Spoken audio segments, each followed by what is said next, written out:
Hello students, I welcome you to iProf Learning Solutions.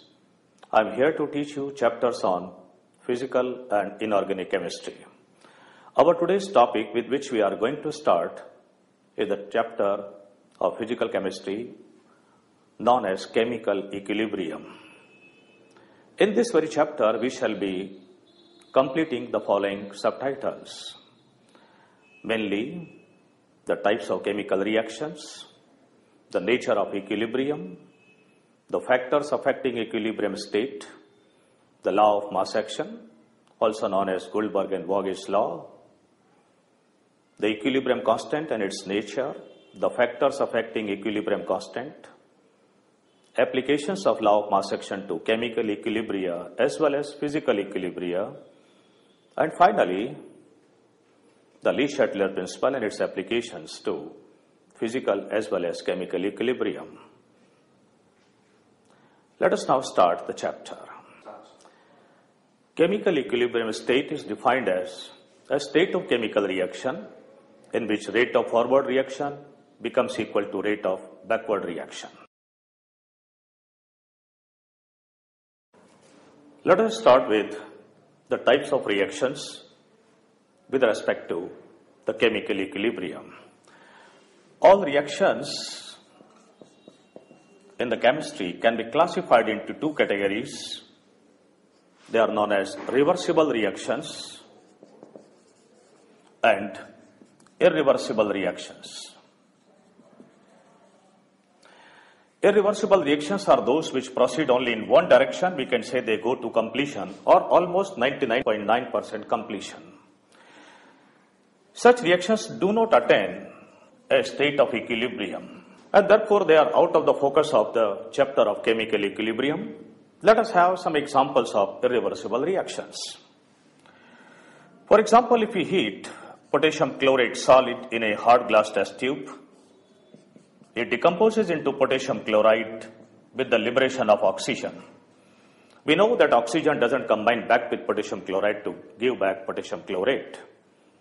Similarly, if we have a reaction between sodium hydroxide and hydrochloric acid, which we know as neutralization reaction, here we get sodium chloride and water. Everybody knows that sodium chloride doesn't react with water, so instantaneously to give back sodium hydroxide and hydrochloric acid.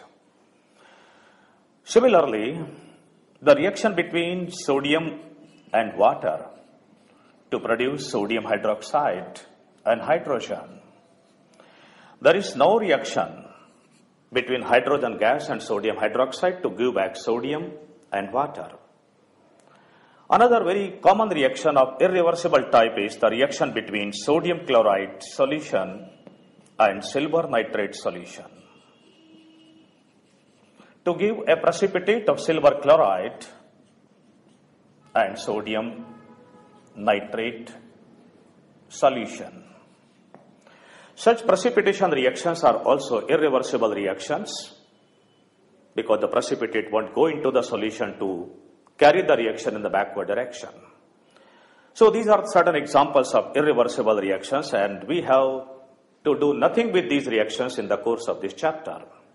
Let us now look at reversible reactions.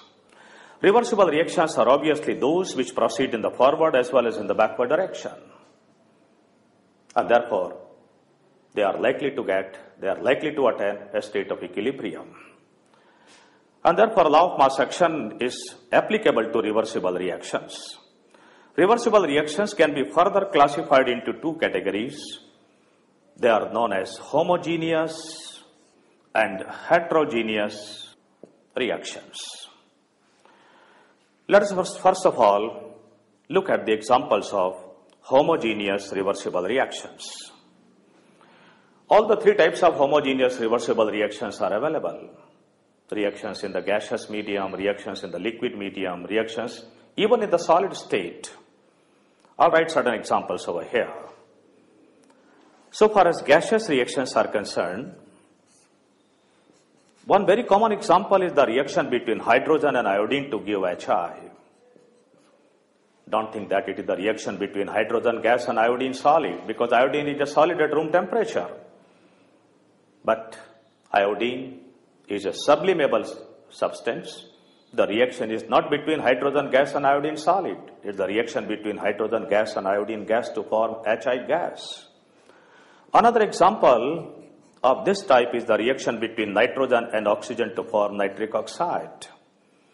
A very well-known example is the reaction between nitrogen and hydrogen to form ammonia. A reaction between sulfur dioxide and oxygen to form sulfur trioxide. Dissociation of phosphorus pentachloride to give PCl3 and chlorine. So these are some examples of gaseous homogeneous reactions in which reactants and products both are in the gaseous state. Now I will illustrate some examples or an example of a reaction which is reversible in nature but occurs in the liquid phase. The example of that liquid phase reaction is a reaction between acetic acid and ethyl alcohol.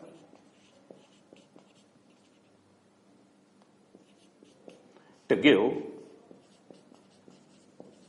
ethyl acetate or ethyl ethanoate and water. So don't think that reversible reactions are the monopoly of gaseous reactions. There are reactions occurring in liquid phase also, they are reversible. And a very, very important example of a reversible reaction occurring in the solid phase is the reaction between or the conversion of diamond into graphite. This is a very extraordinary solid phase reversible reaction. Of course, it can be carried out in the laboratory, but it needs very high temperature and pressure. Within the earth, of course, it is occurring, it is found. So that solid phase reaction example is carbon diamond changing into carbon graphite. The solid phase reversible reactions are not many, but we cannot say that solid phase doesn't have reversible reactions. Here is an example to illustrate that.